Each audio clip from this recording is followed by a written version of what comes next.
Good evening, I'm Brian Reagan. This is Tyler Kelly. Tyler Kelly. And we are in Genesis chapter 17 for our Twilight talk on Abraham.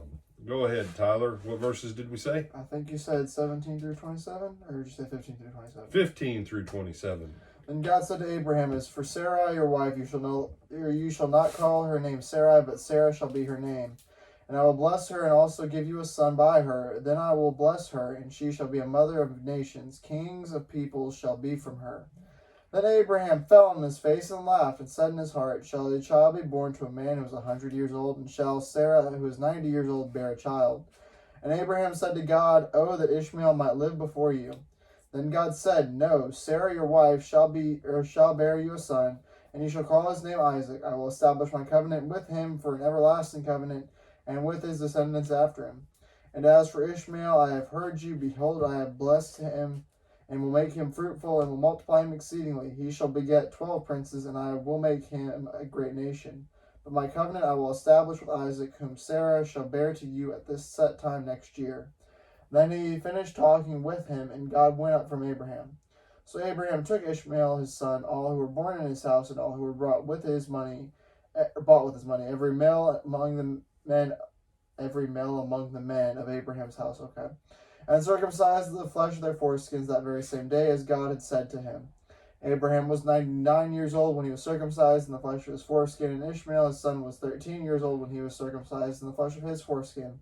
That very same day Abraham was circumcised, and his son Ishmael, and all the men of his house, born in the house or bought with money from a foreigner, were circumcised with him. All right. So now we have God changing Sarai's name to Sarah. Her name is changed from bitterness to princess or beloved one. So it's an interesting thing for what? Does that mean she was named Bitterness from birth? Yes. That's just terrible. Yes, it is. Here, let me just set you up for 90 years of misery, or 89 years of misery, because I'm literally naming you that. Well, and this goes to an issue, Tyler, that with the name changes, I think people miss. Mark 11:23 tells us that whatsoever things you say and believe in your heart, that those things that you say shall come to pass, and whatsoever things you say. No, the word "say" is 4 times more often than the word "pray" in that passage. Mm-hmm. Praying and saying are 2 different things. For years, without a child, she's been calling him Mighty Father, and he's been calling her Bitter. Hello, Bitter. Hello, Mighty Father. And you say, oh no, I can imagine after as many years as they'd been married, and then he gets a promise from God.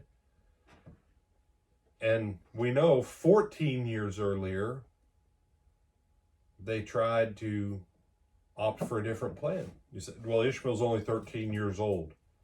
What do you think was going on during the year previous? Biology. So Abraham's 85. Sarai is 75. So they had been walking with God, and God confirmed that covenant with them at the 10-year mark. Had they not opted for the Ishmael plan, at the 11-year mark, what's happening right now would have been happening.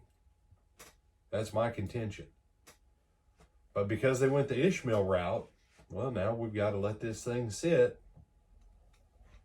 And because God, and this is just my personal belief, I believe that God, because Ishmael was Abraham's son, that God lets Ishmael grow to an age where he and Hagar will be sufficient for him to be able to bless Ishmael and Hagar when the time comes for them to leave. Ishmael has to be 14, 16 years old, whatever, when the time comes to leave. Because Isaac will be born, the families will still be together, and Ishmael as a teenager and Isaac as an infant or toddler or youth There'll be some kind of whatever going on there that Sarah will finally go, you need to get them gone now. So Ishmael is basically a young man when time comes to leave. But God doesn't enter covenant and have Abraham enter the covenant until the name change. And so now from here forward, Sarai is going to be Sarah, and she's going to call out, hello, father of many nations, or father of multitude. And he's going to answer back, well, good afternoon, beloved princess. Changes the dynamic, changes what they call each other. They enter into this covenant. Now Abraham literally has skin in the game. You say, well, yeah, because they all got circumcised. Yeah. But prior to this point, Abraham has not shed a drop of blood in the covenant with God. This is his commitment of his blood into the covenant that we saw back in chapter 15. And Ishmael is covered by the blessing and promise, but the covenant is not with Ishmael. The covenant was with Abraham. The covenant will be renewed with Isaac. You have some thoughts on this passage or anything that we brought up? No, sir. You sure? Yes, sir. Okay. Now, God doesn't say to him, in this one, God does not say, I'm going to come back in this time next year. No. He has this covenant committal. Once Abraham commits to the covenant, then God will come back one more time.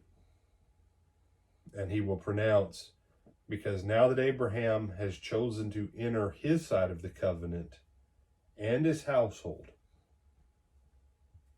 that dynamic will shift. But notice that Abraham twice has asked God to just let it be Ishmael or Ishmael. Okay? Notice that. Don't ever think Abraham didn't love Ishmael. He's been his son for 13 years. Abraham's 100 years old almost.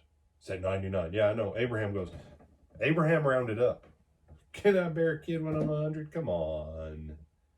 In my flesh, this is impossible. But by him doing what God commanded in the covenant, Abraham showed that he believed by faith and hoped against hope in what God's word was. Don't miss that.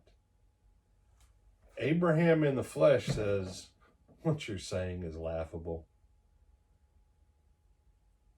But he moves on in spite of his doubts in the flesh by committing the covenant for himself and all of his household, because he still believes in the promise of God. And God has committed himself in covenant already, and Abraham is trusting in that. That's what it means when it says he believed God and it was accounted to him for righteousness. It's not that he's just like, oh, this is so great. Oh, ooh, I love it. No.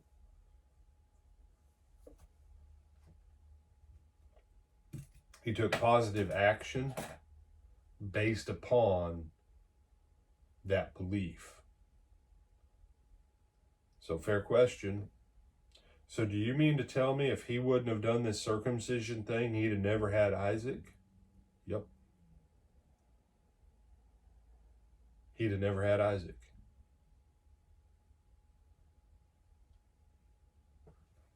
There's God's part and there's man's part. God's part always precedes man's part. That's the grace side that man has to appropriate by what? By action, also known as faith. It's all the harder it is, y'all. He's Tyler Kelly and I'm Brian Reagan. And we bid you a good evening, and we'll see you tomorrow.